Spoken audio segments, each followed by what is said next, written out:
Smart Ideas avec BNP Paribas. Découvrez des entreprises à impact positif.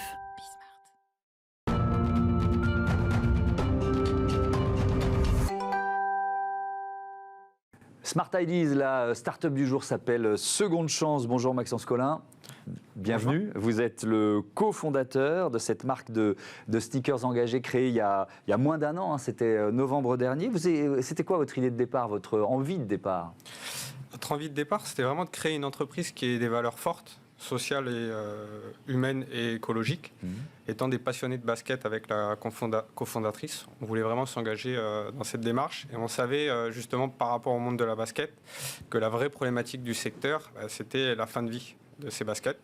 Et donc du coup, on a voulu s'attaquer à cette problématique. On a d'abord travaillé avec un bureau d'études pendant plus de 6 mois justement pour construire notre modèle qui va être du coup le 100% Made in France, la consigne, la recyclabilité et la traçabilité aussi. Ouais. Alors on va évidemment développer l'aspect consigne parce que ça peut sembler surprenant pour des baskets ou des sneakers. Peut-être un mot du modèle de distribution. Vous avez choisi quoi? Un modèle 100% digital? 100% digital dans un premier temps. Et on souhaite après, pour pouvoir justement croître, partir sur des pop-up stores. Voilà. Ok, donc ça c'est la vision d'avenir. La recyclabilité, c'est quoi la matière première des sneakers Seconde Chance? Alors du coup, nous justement par rapport à cette étude qu'on a pu réaliser avec le bureau d'études, on savait que du coup, moins la basket a de matériaux, plus elle sera facile à recycler. Du coup, nous, on a travaillé avec 2 industriels en fait, qui eux, aujourd'hui ont des technologies de recyclage. Et du coup, on a construit notre modèle à partir de ces technologies. Donc du coup, on a pu travailler qu'avec 2 matériaux. Donc, qui est le polyester, donc nous on a fait le choix du polyester recyclé, et le PVC, parce qu'on sait qu'aujourd'hui le PVC il a une grande capacité à être recyclé, il peut être recyclé jusqu'à 8 fois sans réajouter de la matière neutre. Et donc vous avez trouvé des partenaires en France, puisqu'il y avait aussi cette volonté de proposer des baskets made in France? Oui, vraiment. C'est facile ça? Ça a été assez difficile. C'était vraiment notre volonté première, c'était vraiment d'avoir une chaîne de valeur qui soit 100% française. Donc du coup, sur certaines parties de la basket, malheureusement, certains des partenaires existants en France n'étaient pas capables de s'adapter, par exemple, aux matériaux qu'on cherchait. Donc, on a dû travailler avec des industriels qui travaillent d'habitude avec l'aéronautique ou d'autres industries. Ouais. D'accord. Et vous les avez trouvés? Ils sont basés dans quelle région d'ailleurs?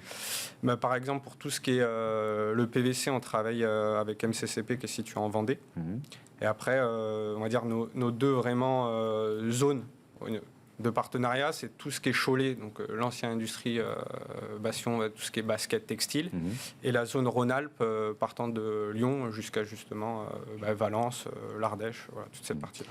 Alors la consigne, c'est vrai que c'est ce qui peut sembler surprenant quand on parle de basket et de sneakers. Alors c'est une idée qui n'est pas nouvelle, mais c'est une idée qui revient en force dans beaucoup de domaines. Comment vous la mettez en place, vous? Alors vraiment, l'objectif de cette consigne, c'est ce que j'aime bien dire, c'est de créer des baskets recyclables qu'on ne récupère pas. Ça ne sert pas forcément à grand-chose. C'est pas très cohérent. Donc déjà, dans notre modèle, on savait qu'on avait ce besoin en fait de pouvoir récupérer ces baskets pour pouvoir les recycler.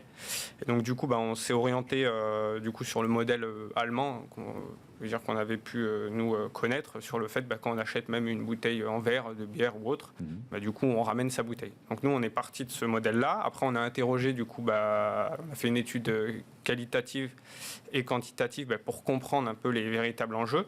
Et c'est là que du coup on a défini en fait le prix de la consigne à 10 €, c'est-à-dire qu'il ne faut pas qu'il soit trop pénalisant pour le consommateur parce que du coup on va quand même l'immobiliser pendant un certain temps. Et donc du coup, que ça soit quand même assez abordable. Donc on est parti sur 10 €. Donc au final, c'est le prix de la basket qui est de 179 € plus 10 € de consigne. D'accord, on vous la renvoie en fait, tout simplement par la poste? Donc l'objectif, c'est vraiment que le consommateur, quand sa basket arrive en fin de vie, il puisse nous la renvoyer. Donc du coup, quand il nous la renvoie, nous, on lui propose plusieurs solutions, soit de lui rétribuer sa consigne, ou soit justement de pouvoir lui proposer un autre modèle. Et grâce à notre système de traçabilité de QR code, du coup, on est capable surtout de l'informer sur la fin de vie de sa basket. Parce que du coup, on avait fait une enquête et les gens, en fait, ils disent la consigne, c'est bien, mais qu'est-ce qu'elle devient? Et donc, du coup, grâce à ce système de traçabilité, on est capable de lui dire, parce que du coup, c'est la solution qu'on propose, voilà, votre basket aujourd'hui va être recyclée. Mais même avant ça, on estime à 5% notre capacité à pouvoir remettre en état, pas réparer, je tiens, parce que s'il y a un trou, c'est difficile, mais remettre en état ces baskets retournées par nos clients pour les vendre en tant que seconde main. Donc on est vraiment dans un modèle de l'économie circulaire. Merci beaucoup, merci Je vous remercie. Maxence Collin d'être venu présenter Seconde Chance. Bon vent à votre toute jeune marque. Voilà, c'est la fin de cette émission. On se retrouve demain, évidemment, sur Bismart, la chaîne des audacieuses et les audacieux. Salut.